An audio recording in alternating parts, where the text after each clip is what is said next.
नमस्कार. मी डॉक्टर उदय कुमार जाधव. आज आपण HIV आणि एड्स या विषयावर बोलणार आहोत. HIV आपल्याला माहीतच आहे की हा पूर्ण जगामध्ये पसरलेला एक भयानक मोठी आजार आहे.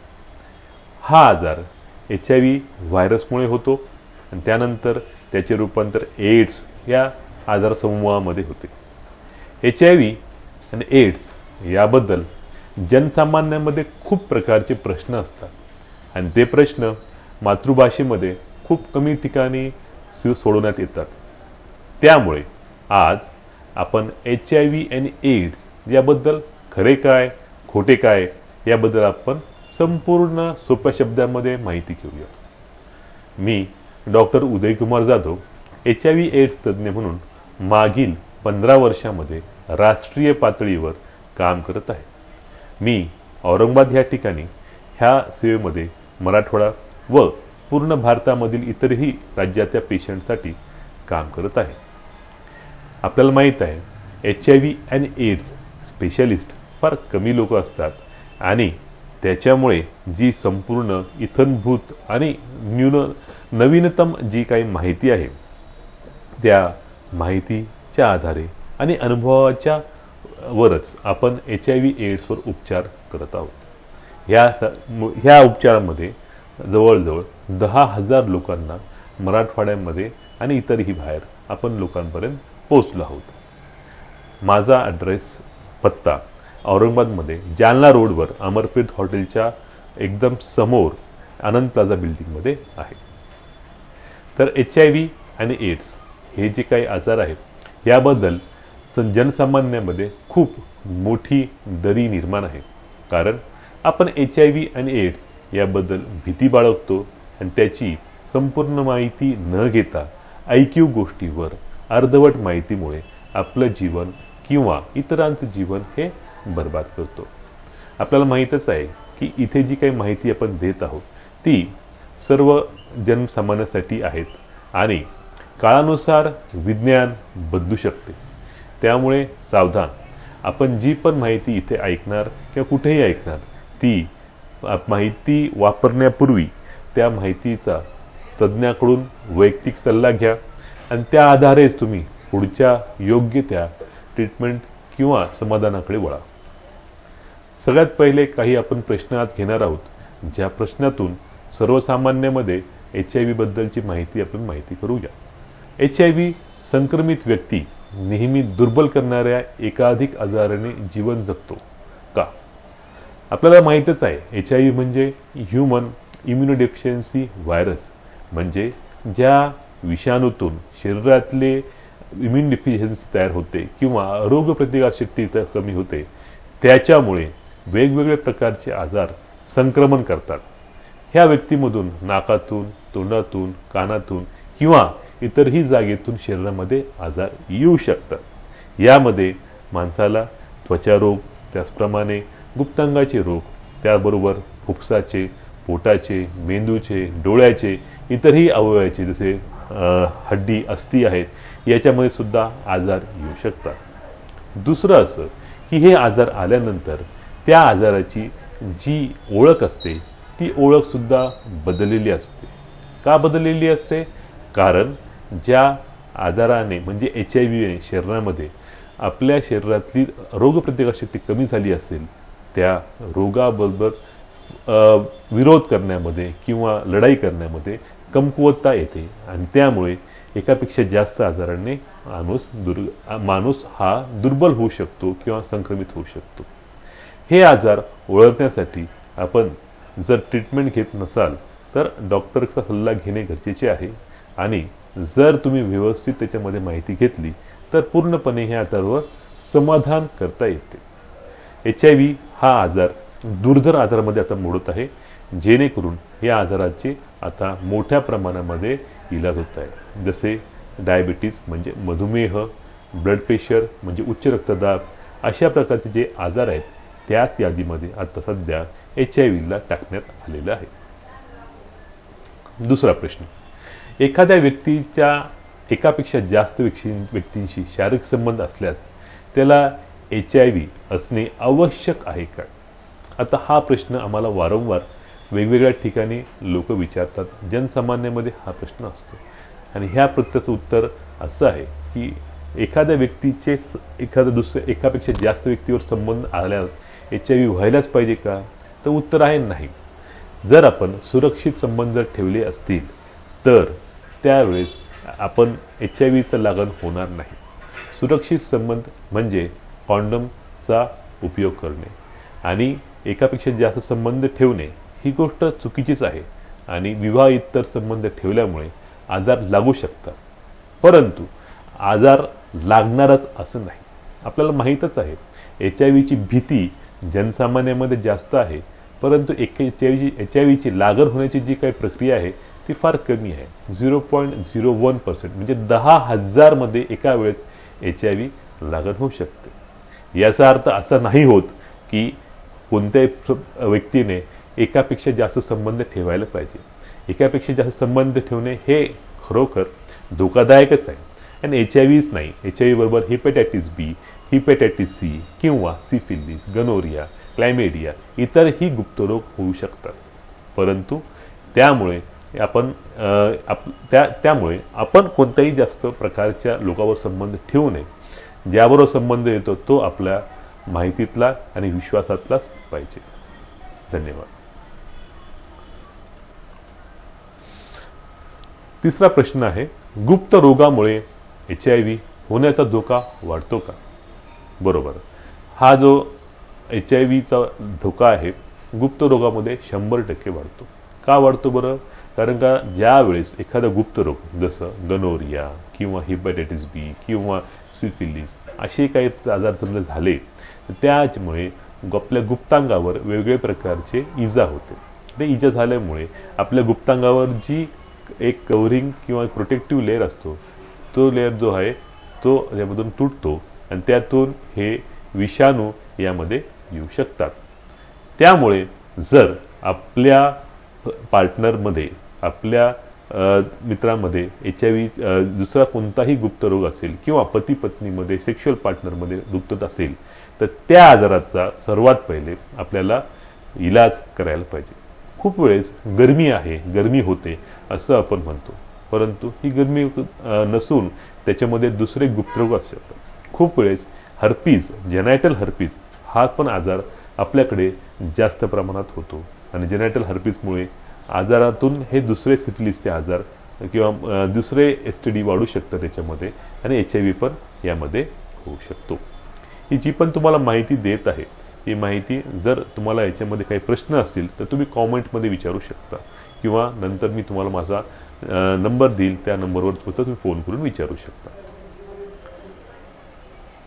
काय सुन्नत की म्हणजे सर्कमसिजन यामुळे HIV होण्याचा धोका कमी होतो का? हो, सर्कमसिजन किंवा सुन्नत केल्यामुळे HIVचा धोका कमी होऊ शकतो. अशाबद्दल वेगवेगळे पेपर्स केले आहेत. आपल्याला माहीतच आहे मुस्लिम धर्मामध्ये सुन्नत करणे आणि यहुदी लोकांमध्ये सुन्नत करणे ही प्रथा आहे आणि त्याच्यामुळे सहारा या वाळवंटाच्या देशामध्ये ज्यावेळेस अभ्यास करण्यात आला त्यावेळेस असं लक्षात आलं की सुन्नत केलेल्या लोकांमध्ये HIVचा धोका कमी होतो, परंतु तो संपत नाही. जर तुम्ही धोकादायक एकापेक्षा जास्त संबंध ठेवत असाल किंवा तुम्ही कंडोमचा वापर करत नसाल तर 100% तुम्हाला HIV होण्याची भीती किंवा त्रास जास्त आहे. आणि जर तुम्ही एकापेक्षा जास्त लोकांबरोबर संबंध ठेवत असाल तर 100% तुम्हाला आजार होऊ शकतो, परंतु सुन्नत केल्यामुळे धोका तात्विक दृष्ट्या कमी होऊ शकतो, परंतु तो नाहीसा नक्कीच होत नाही. 2 कंडोम वापरल्याने HIV पासून अधिक संरक्षण मिळते का? कंडोम हा एक लॅटेक्स रबरचा प्रकार आहे ज्यामध्ये आपण आपल्या पार्टनर बरोबर संबंध करताना त्याला एक तर गुप्तरोग देऊ शकत नाही किंवा त्यामध्ये असलेले दुसरे पण आजार लागू शकत नाही. त्याचबरोबर कंडोममुळे आपल्याला पॉप्युलेशन कंट्रोल पण करता येते. परंतु 2 कंडोम वापरायची खरंच गरज आहे का? मला वाटतं नाही. आपण जर एकच कंडोम योग्य प्रकारे जर वापरलं तर कोणत्याही प्रकारची भीती निर्माण होत नाही आणि एक कंडोम सुद्धा व्यवस्थित वापरल्यानंतर तो HIV व तत्सम गुप्त रोगांना पसरवत नाही. HIV आणि दुसरे रोगांसाठी कंडोम हा चांगला प्रकार आहे आणि कंडोम वापरल्याने 100% आजार पसरत नाही. कंडोम हा सुरक्षित आहे. खूप वेळेस लोक म्हणतात की कंडोम वापरल्यामुळे कंडोम फाटलं, कंडोम वापरल्यामुळे दुसरा काही त्रास होतो, परंतु हे कंडोम वापरल्यामुळे त्याच्यामध्ये आपल्याला व्यवस्थित आजारातून मुक्त होता येते.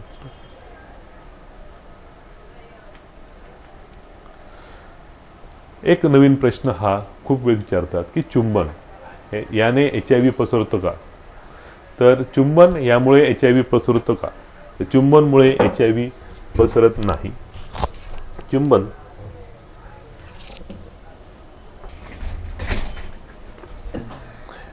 हे दोन प्रकारचे असतात. एक सुक्क चुंबन किंवा ड्राय किस आणि वेट किस, म्हणजे त्याच्यामध्ये ओलं चुंबन ज्यामध्ये सलाइवा पण जास्त येऊ शकतो.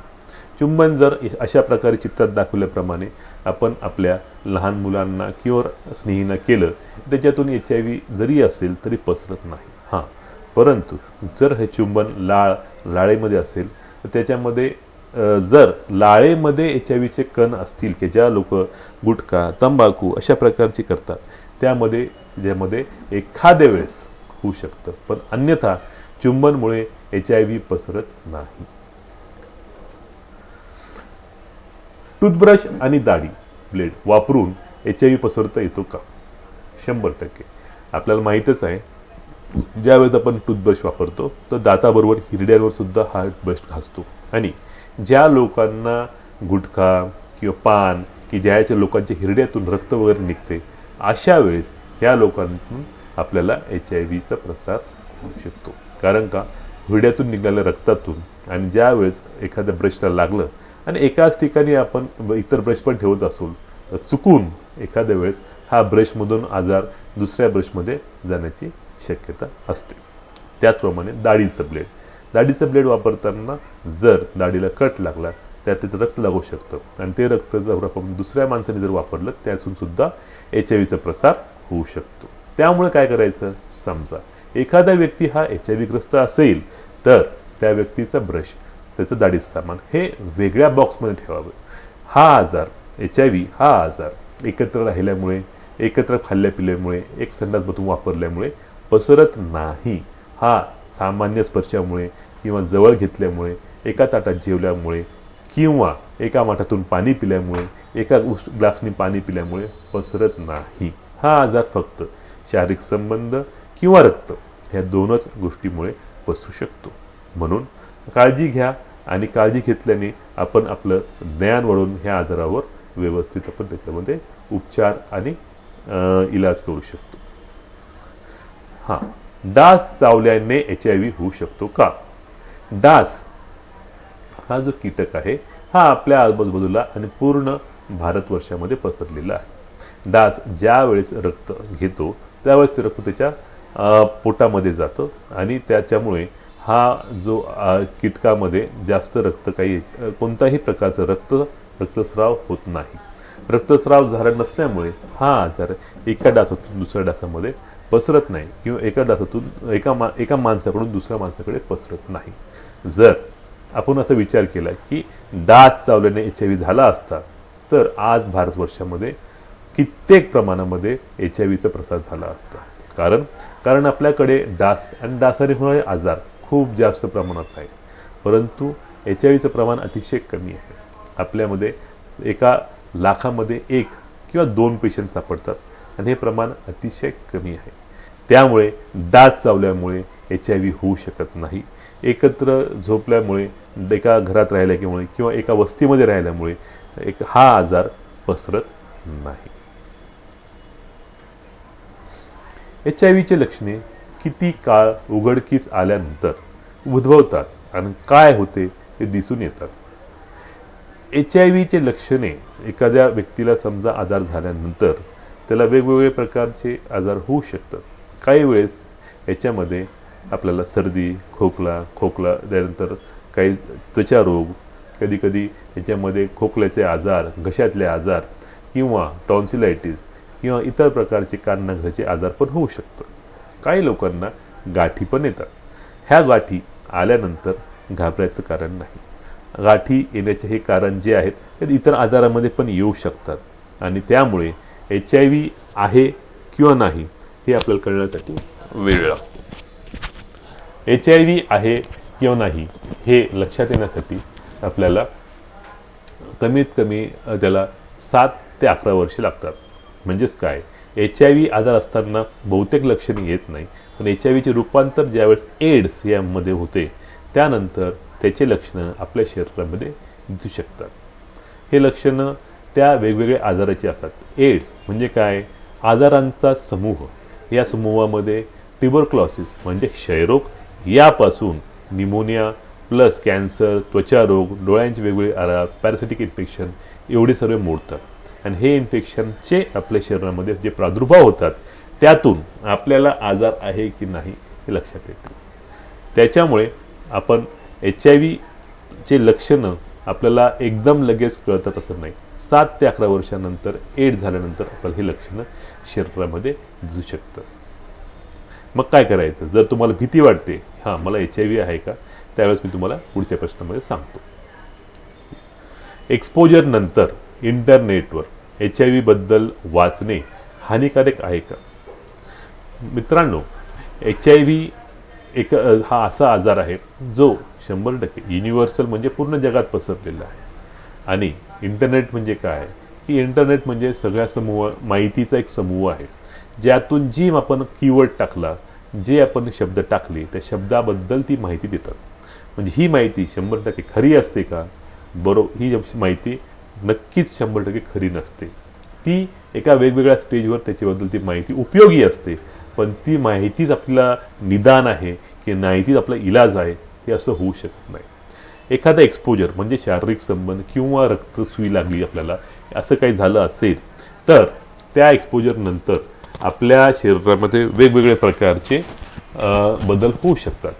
परंतु हे बदल जे आहेत जर आपण त्याबद्दल जास्त माहिती घेतली तर त्या माहितीमुळे आपली मानसिकता खराब होते. वेगवेगळ्या प्रकारे वेगवेगळ्या ठिकाणी अभ्यास करून इंटरनेटवर ती माहिती नोंदवली जाते, परंतु ही माहिती त्या वेळेसाठी ती योग्य असते. याचा अर्थ असा नाही की आपण ती माहिती ऐकावं, पाहून, वाचून आपण त्यामध्ये एक्सपर्ट होऊ शकतो आणि त्या माहितीच्या आधारे आपण आपला त्रास कमी करू शकतो. तर असं काही होत नाही. माहिती जी आहे माहिती ती फक्त तुम्ही HIV एड्स तज्ज्ञांकडूनच घ्यावी, जेणेकरून तुम्हाला योग्य माहिती तुमच्याबद्दल ती पूर्णपणे फायदेशीर राहील. तुम्ही जर जास्त HIV बद्दल इंटरनेटवर माहिती घेतली तर तुम्हाला माहीतच आहे की अनगिनत माहिती पट तुम्हाला त्याच्यामध्ये भेटतील आणि त्यामध्ये तुम्हाला वेगवेगळ्या प्रकारची माहिती तुम्हाला योग्य किंवा अयोग्य दिशेकडे नेऊ शकते, जेणेकरून तुम्हाला त्याच्यामध्ये खूप जास्त प्रमाणामध्ये कन्फ्युजन वाढेल किंवा त्याच्याबद्दल तुम्हाला चिकित्सा नीट करता येणार नाही व स्वतःचंच मनोधैर्य तुम्ही खराब करणार.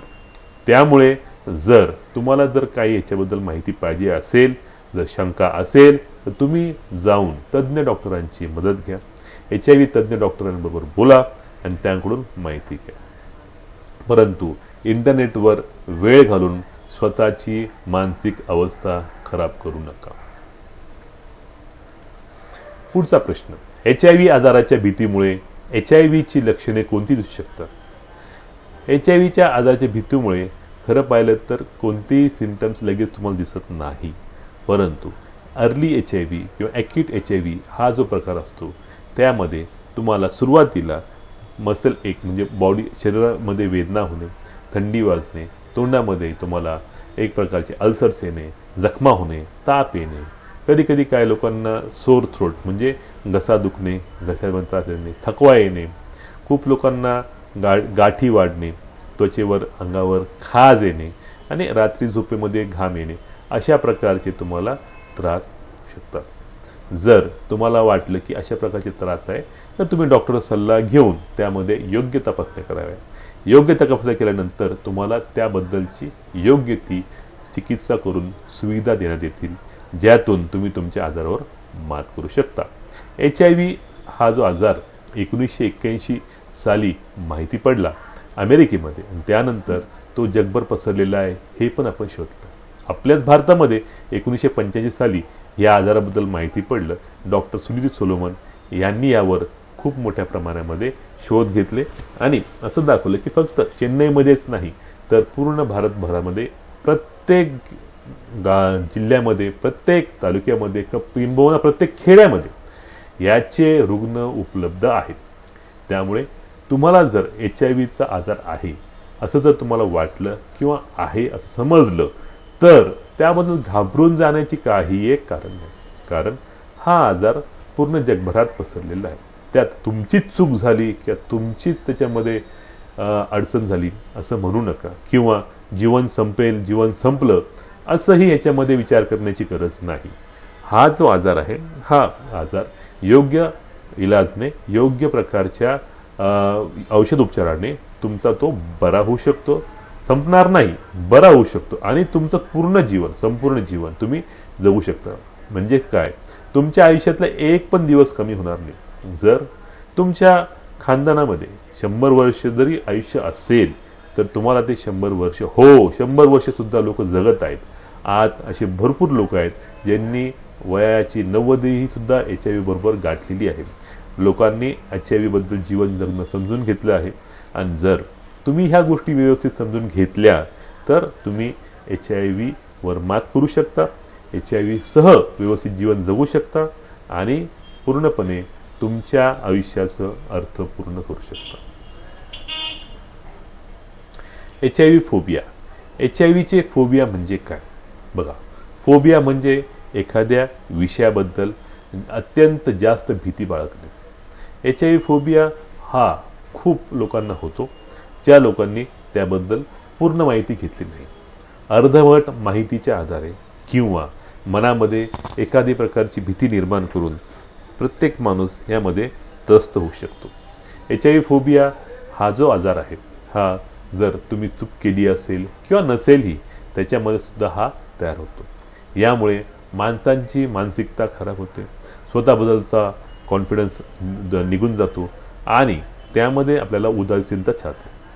ह्यामध्ये आपण जो आहे व्यवस्थित जर यामध्ये विचार केला, डॉक्टरांकडून समुपदेशन करून घेतलं, HIV पूर्ण माहिती करून घेतली, योग्य वेळी, योग्य ठिकाणी, योग्य माणसाला जर त्याच्यामध्ये आपण योग्य डॉक्टरला जर तुम्ही दाखवलं तर ह्याचा इलाज होऊ शकतो.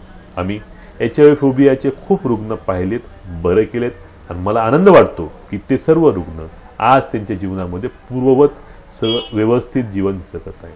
खूप लोकांना चुकीची माहिती किंवा अर्धवट माहिती भेटल्यामुळे मानसिकता दुखावते आणि मानसिकता खालवते, जेणेकरून त्यांना जीवनाचा रस घेता येत नाही. त्यांना डिप्रेशन म्हणजे उदासीनता सोसावी लागते. रोज त्या आजाराबद्दलची माहितीने जीव कसाविसा होतो आणि जीवनामध्ये रस निघत राहतो. अशा वेळेस तुम्ही तज्ज्ञाचा सल्ला घ्या आणि त्यातून त्यांच्याबद्दल व्यवस्थित माहिती करून घ्या आणि ट्रीटमेंट जर व्यवस्थित केली तर 100% HIV फोबियावर एकदम मात करता येते. पुढचा प्रश्न आहे, एक्सपोजरच्या योग्य वेळी एकच चाचणी करून HIV स्थापित केलेली आहे की नाही हे माहीत असू शकते का?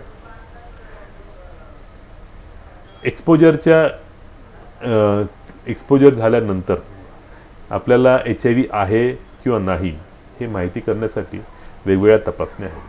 आपल्याला माहीतच आहे या तपासण्या ज्या असतात त्या तपासण्या आपण वेळोवेळी केल्यानंतर त्या होतात. आपल्याला जे तपासण्या आहेत त्या तपासण्यामध्ये वेगवेगळ्या प्रकारच्या तपासण्या आपण करू शकतो. याच्यामध्ये ट्रायडॉट तपासणी आजकाल करतात, परंतु तुम्हाला जर लवकरात लवकर तपासणी करून माहिती करून घ्यायची असेल तर तुम्हाला ॲडव्हान्स तपासण्या करणे गरजेचं आहे. न्यूक्लिक ॲसिड टेस्ट ह्या जर केल्या आपण याच्यामध्ये तर त्यामधून आपल्याला HIVचा जंतू, विषाणू शरीरामध्ये आहे किंवा नाही हे आपण पाहू शकतो. आणि ते पाहिल्यानंतर आपण त्याच्यामध्ये HIV खरोखर आपल्या शरीरात आला की नाही हे समजू शकतो. ही तपासणी करण्यासाठी त्याच्याबद्दल समुपदेशन माहिती पूर्ण करून घ्यायची असते आणि ती तपासणी आपण एक्सपोजर नंतर 7 दिवसांनी करू शकतो. ही सर्वात लवकर होणारी तपासणी आहे. 7 दिवसाच्या आत एकही तपासणी अजून करू शकत नाही. आणि ही तपासणी केल्यानंतर जो काही रिझल्ट येईल त्या रिझल्टमध्ये आजार आहे किंवा नाही हे आपण 100% पाहू शकतो. निकालाच्या भीतीने HIV चाचणी नाकारणे उचित आहे का? बघा, HIV हा जो आजार आहे याची तपासणी करताना खूप लोकांच्या मनामध्ये विचार येतो का समजा मी तपासणी केली आणि समजा मला या तपासणीतून HIV झाला तर मग काय, किंवा तपासणीनंतर HIVचं आल्यानंतर काय. HIV हा जो आजार आहे हा आजार एखाद्या व्यक्तीला असेल तर तो आजाराची आपण आज ART या औषधाने योग्य ते ट्रीटमेंट करू शकतो. HIVची ट्रीटमेंट केल्यानंतर आपण ते HIVचा जो आजाराचे गोळ्या औषध आहेत ते गोळ्या औषध आपण पूर्णपणे ट्रीटमेंट करून त्यामध्ये आपण आयुष्य व्यवस्थित जगू शकतो. जर समजा HIVची ट्रीटमेंट आपण पूर्ण केली तर पूर्ण ट्रीटमेंटमध्ये आपल्याला खूप जास्त खर्च येत नाही. सामान्यतः आपण पाहिलं तर अशा आजाराची ट्रीटमेंटवर जास्त खर्च होत नाही आणि व्यवस्थित आपण ते करू शकतो. त्याचप्रमाणे सरकारी दवाखान्यामध्ये ही जी काही ट्रीटमेंट आहे ती मोफत पण मिळते, त्यामुळे तुम्हाला कोणत्याच प्रकारची अडचण येत नाही. म्हणून जर तुम्हाला भीती असेल तुम्ही 100% HIVची तपासणी करायला पाहिजे. आणि HIV तपासणी केली, जर आजार नसेल तर तुम्हाला भीती बाळगायची गरज नाही. जर तुम्हाला आजार असेल तुम्ही इलाज करून सुद्धा तुम्ही तुमचे आयुष्य व्यवस्थित जगू शकता, म्हणून भीती बाळगण्याची गरज नाही.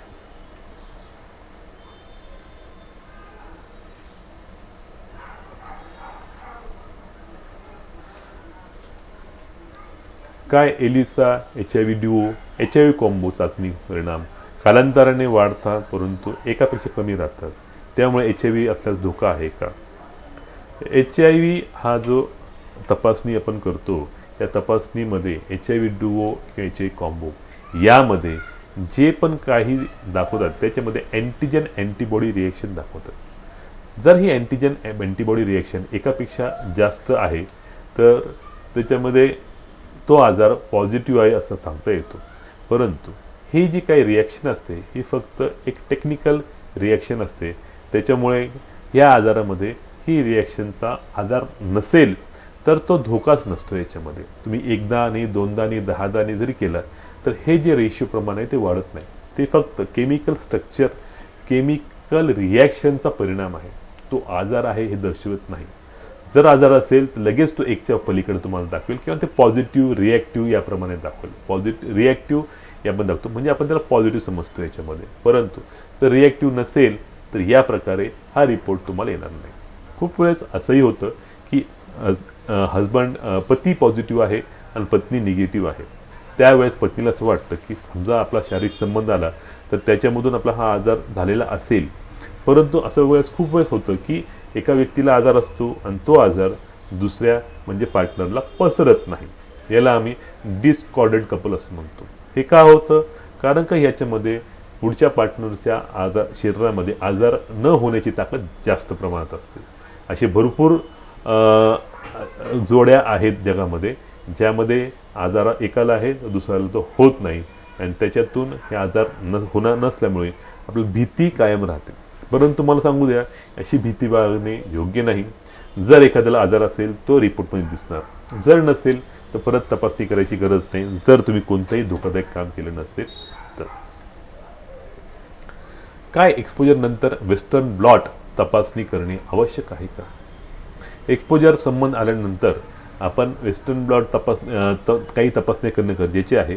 पण ह्या तपासण्या ज्या आहेत त्याच्यामध्ये वेस्टर्न ब्लॉट ही तपासणी ही कन्फर्मेटरी तपासणी आहे. म्हणजे जर तुमचा ट्रायडॉट तपासणी किंवा HIV ड्युओ तपासणी ही जर पॉझिटिव्ह आली असेल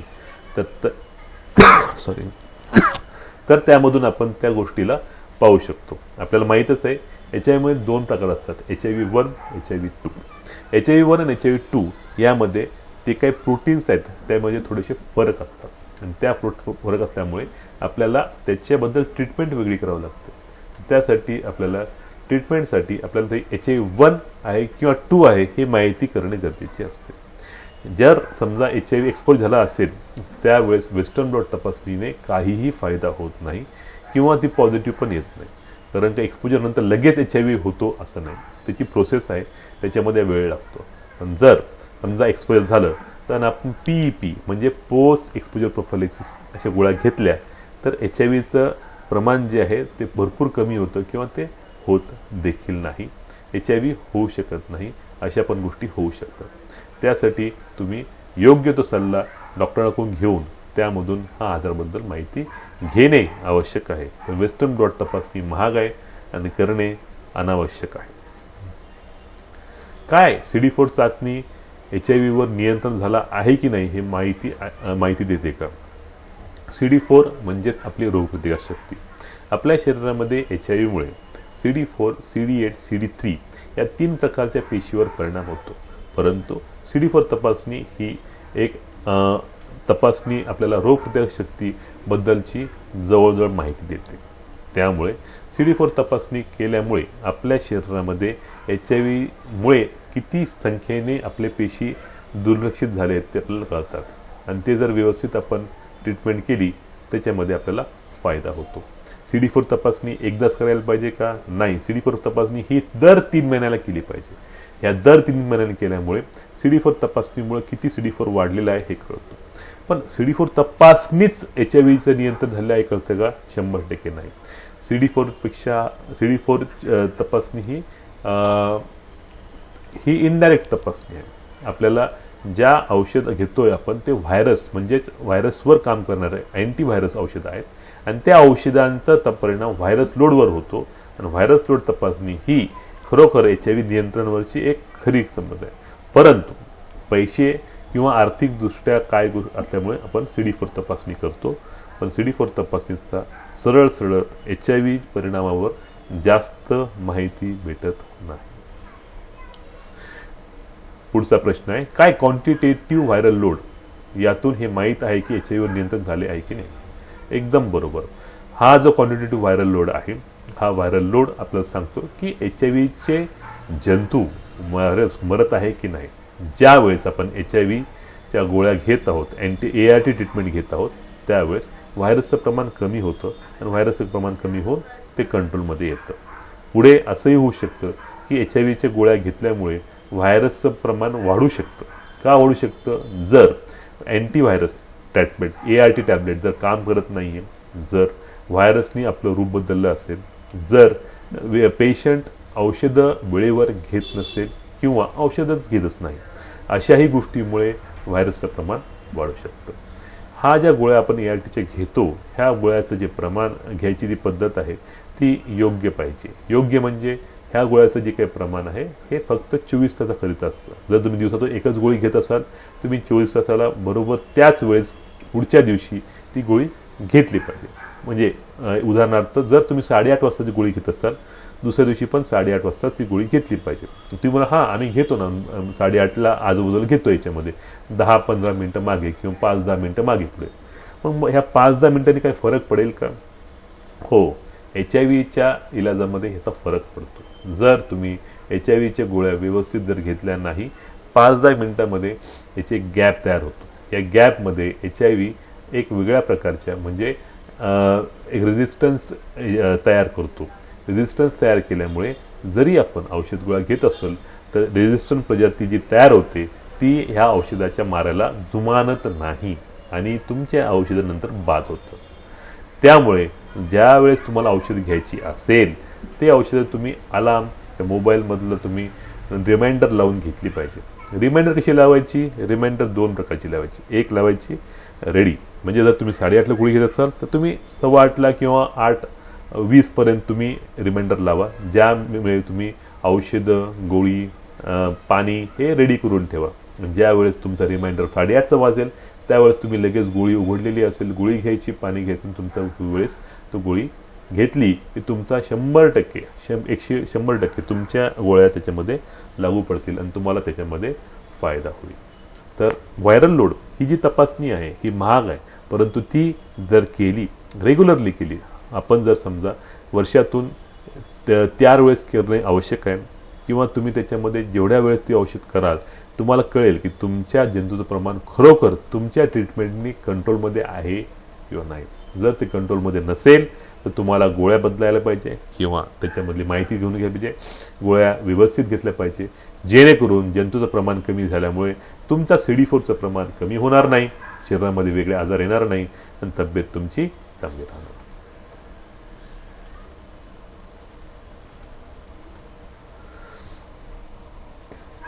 तर अशा प्रकारे व्हायरल लोड तपासणी मी परत सांगतो की तुम्हाला ती रेग्युलरली केली पाहिजे. 3 ते 6 महिन्याला तुम्ही ती तपासणी करावी, त्याच्याकडे नजरअंदाज करू नये. खूप लोक वाटतं की माझं वजन चांगलं आहे, मी आता चांगलं जेवत आहे, मी माझं कामधंदा करू शकतो, माझा चेहरा बघा, मी एकदम उजळलेल्या चेहऱ्याने जगत आहे. तर त्यामुळे आपल्याला असं वाटतं की हां मी आता तब्येत चांगली आहे, परंतु 100% असं प्रत्येक वेळेस नसतं. कधीकधी जर आजार कंट्रोलमध्ये जरी नसेल तर तो आजार कंट्रोलमध्ये न येता तो वाढू शकतो आणि त्यानंतर तुम्हाला दुसरे आजार येऊ शकतात. पण रक्त चाचण्यामध्ये तुम्हाला रिपोर्ट लगेच कळणार, रिपोर्ट कळाला की तुम्ही गोळ्या बदलू शकता, आजारावर नियंत्रण करू शकता याच्यामध्ये, आणि दुसरे होणारे एड्स आजार जे आहेत ते तुम्हाला होणार नाही आणि तुमचं जीवन तुम्ही किती दिवस आनंदाने जगू शकता. तर अशा प्रकारे ही जी माहिती आहे मी तुमच्यापर्यंत पोहोचवली आहे.